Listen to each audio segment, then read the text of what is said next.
क्या जसमीत तुम मेरे बेटे का अच्छे से ख्याल रख रही हो? हाँ राजा, मैं तुम्हारे बेटे का ना बहुत अच्छे से ख्याल रखती हूँ। क्या जसमीत तुम मेरे बेटे से मेरी एक बार बात करा सकती हो?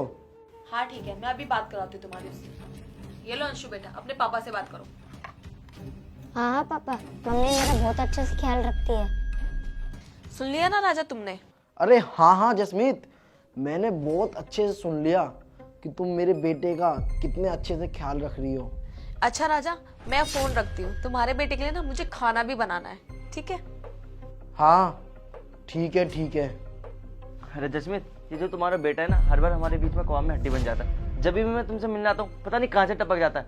तुम ना सुनो मेरी बात, जब मैं तुमसे मिलने आऊँ ना, तो इसको इतना काम दे करो, इतना काम दे करो, ये परेशान हो जाए काम करते करते, ठीक है? पता नहीं कहाँ से आ जाता है बीच बीच में बार बार। अरे साहिल, तू चिंता क्यों करता है? एक दिन ना मैं इसका किस्सा ही खत्म कर दूंगी सारा। मुझे तो ऐसा लगता है इसके पापा खड़े हैं बाहर। अरे जसमीत, तुम पागल हो गए हो क्या? तुम बेचारे से कितना काम करवाते हो। जो ये काम करता है वो काम तुम भी तो कर सकते हो। वैसे भी बेचारा देख नहीं सकता। अरे साहिल, क्या हो गया तुम्हें? तुम अभी तक तो मेरी साइड थे और अब इसकी साइड ले रहे हो। अरे जसमीत यार, तुम ये कैसी बातें कर रहे हो? तुम्हें पता है ना इसका मेंटल हेल्थ सही नहीं है, और ऊपर से ये देख नहीं सकता। अंशु बेटा, तुम जाओ बाहर जाकर बैठो। रुको अंशु यहाँ पे। अरे साहिल, तुम पागल हो गए क्या? तुम ऐसे को जाने के लिए क्यों बोल रहे हो? और तुम्हें तो पता है ना कि मुझे काम करना बिल्कुल भी पसंद नहीं है। अगर ये यहाँ से चले जाएगा तो इस घर का काम कौन करेगा? इसकी मरी हुई माँ। और तुम्हें पता ही है वैसे भी मुझे काम करने में कितनी ज्यादा प्रॉब्लम होती है। और तुझे मैंने क्या बोला था कि इस घर का सारा काम कर दियो, कपड़े बर्तन तूने किए। अब जा यहाँ से, कपड़े धो मेरे फटाफट से। एक तो इसकी माँ मर गई और ऊपर से ये बोझ मेरे ऊपर छोड़ गई। अरे जसमीत, मुझे ऐसा लगता है ना कि दरवाजे के पीछे कोई है। शायद इसके पापा तो नहीं आ गए। अरे साहिल, ये तुम कैसी बातें कर रहे हो? तुम्हारा ये वहम है। उस दरवाजे के पास कोई भी नहीं है। अरे जसमीत, तुम मेरी बात समझते क्यों नहीं हो? मैंने खुद देखा दरवाजे के पीछे किसी को। तुम ऐसा करो, एक बार जाके देख के तो आओ, जरूर वहाँ कोई ना होगा। अच्छा साहिल, तू यहीं रुक, मैं देख कर आती हूँ बाहर।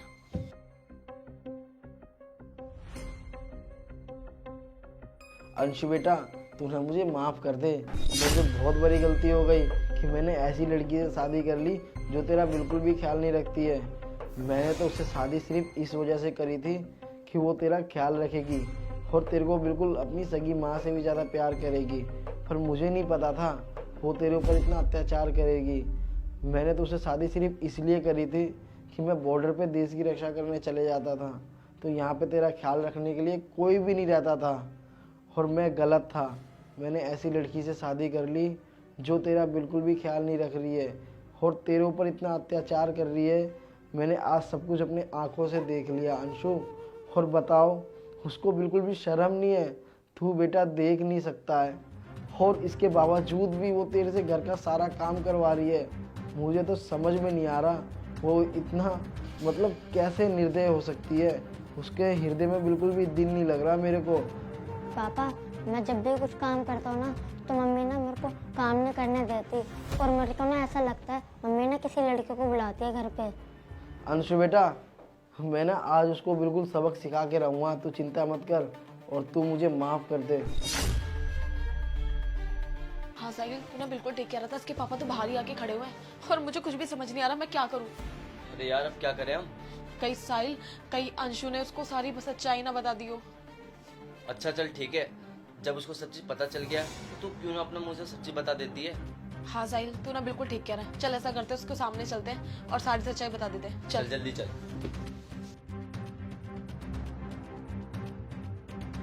राजा, जब तुम्हें सारी सच्चाई पता चल चुकी है तो मैं खुद तुम्हें अपने मुंह से सारी सच्चाई बता देती हूँ। जब तुम बॉर्डर पे जाते थे तब मैं अंशु से सारे घर का काम करवाती थी, झाड़ू पोछा बर्तन और यहाँ तक कि अपने गंदे कपड़े भी धुलवाती थी। और साहिल मेरा कोई फ्रेंड नहीं है, मेरा बॉयफ्रेंड है। और राजा, जब तुम बॉर्डर पे जाते थे मैं इस घर में अकेली बोर होती थी। मुझे कुछ समझ भी नहीं आता था कि मैं क्या करूं और क्या नहीं, तो मैं और करती भी क्या। इस वजह से मैंने साहिल को अपना बॉयफ्रेंड बना लिया और मैं उसके साथ रिलेशनशिप में आ गई। और तुम्हें तो पता ही है ना कि मैं शुरू से कैसे घर में रही हूँ, कैसे घर में पली बड़ी हूँ। मेरे से इस घर का काम नहीं होता, इस वजह से मैं अंशु से घर का सारा काम करवाती थी। मेरे घर में इतने सारे नौकर चाकर थे, तुम्हें खुद सोचना चाहिए थी ये बात। अरे वाह जसमीत, अच्छा हुआ कि तुमने सारी बातें खुद ब खुद कबूल कर ली। अंशु बेटे ने तो मेरे को बस इतना बताया कि तुम उस पर अत्याचार करती हो। इसने मेरे को ये थोड़ी ना बताया था कि तुम अपने गंदे कपड़े तक इससे धुलवा रही हो।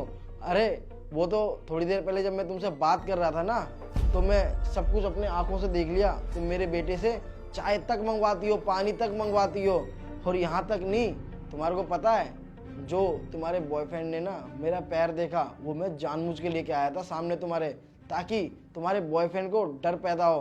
पर तुम तो बिल्कुल यार बदतमीज किस्म की लड़की निकली यार, मेरे को ऐसा लगा नहीं था। तुम उल्टा मेरे को देख के अंदर जाती हो और उससे क्या बोलती हो कि आज ना मैं इसे सब कुछ बता ही दूंगी। अरे इतनी बेशरम औरत ना मैंने आज तक नहीं देखी। और तुम मुझे ये बताओ, मैंने तुमसे शादी क्यों करी थी? और जसमीत, तुमने ना अंशु को इतना डरा रखा है कि ये किसी के सामने चू तक नहीं बोल पा रहा। अरे बताओ, इसके खुद के पापा इससे पूछ रहे थे, अंशु बेटा तुम कैसे हो? इसने सिर्फ मेरे से यही कहा कि हाँ पापा मैं ठीक हूँ। तुमने बताओ इसको इतना डरा रखा इतने छोटे बच्चे को। और एक बात और बताओ तुम मुझे, तुम्हारे से शादी मैंने करी क्यों थी? ताकि तुम अंशु का ख्याल रख सको। और शादी होने से पहले तुमने मुझसे बोला क्या था कि मैं अंशु को उसकी सगी माँ से भी ज़्यादा प्यार करूंगी। और आज तुम अंशु पे इतना अत्याचार कर रही हो, इसको पढ़ने तक नहीं देती हो। अरे यार तुम मुझे ये बताओ, ये बेचारा देख नहीं सकता है यार, ये अपनी पढ़ाई कर रहा है वो दूसरी तरीके की, तो उसको पढ़ने तो दे सकती हो ना तुम। आगे चल के ये इसका क्या होगा फ्यूचर? हाँ, तुमने कुछ भी नहीं सोचा? एक बात बताओ तुम, अगर ये तुम्हारा खुद का सगा बच्चा होता तो क्या तुम उसके साथ भी ऐसे ही व्यवहार करती? उसको भी सोतेलेपन का एहसास दिलाती क्या तुम? और ना अब मैं तुम जैसी औरत के साथ ना बिल्कुल भी नहीं रह सकता जो मेरे बेटे पे अत्याचार करे। तुम रहो अपने बॉयफ्रेंड के साथ, और डिवोर्स के पेपर ना तुम्हारे को मिल जाएंगे। अंशु बेटा तू मुझे माफ कर दे, आज के बाद ना ये औरत हमारे घर में बिल्कुल नहीं रहेगी, समझा? और चुपचाप से ना अपने बॉयफ्रेंड को लो और निकलो मेरे घर से। राजा प्लीज मुझे माफ कर दो, मुझसे बहुत बड़ी गलती हो गई और मैं ये बात भूल गई थी कि अंशु मेरा भी बेटा है। प्लीज आगे से ऐसी गलती कभी दोबारा नहीं होगी। प्लीज राजा मुझे माफ कर दो। क्या कहा जिसमें तुमने? तुम्हारे को मैं माफ कर दूं? अरे माफी ना गलती की मिल जाती है, गुनाह की नहीं।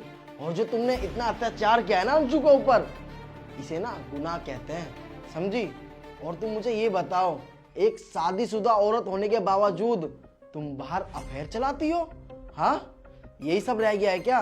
तुम्हारे लिए मैंने कमी छोड़ी क्या थी ये बताओ? और जब तुम मुझसे पैसे मांगती थी ना, तुम्हारे पर पैसे देता था, जो तुम मुझसे बोलती थी उस चीज के लिए तुम्हारे को पैसे देता था मैं। और मेरे पीठ पीछे तुम ये सब कर रही हो। अफेयर तो तुम चलाती ही हो, पर उसके बावजूद अपने बॉयफ्रेंड को अपने घर में लेके आ जाती हो। अब ना मुझे तुम्हारे साथ बिल्कुल भी नहीं रहना है। चुपचाप से अपने इस बॉयफ्रेंड को पकड़ो और निकलो मेरे घर से। राजा एक बार मेरी बात तो सुनो। तुम्हारे को सुनाई नहीं दिया? बेशरम औरत होने के बावजूद भी तुम यहीं पे खड़ी हो। तुम्हारे को मैं बोल रहा हूं ना, निकलो मेरे घर से। डिवोर्स के पेपर ना तुम्हारे घर पे पहुंच जाएंगे।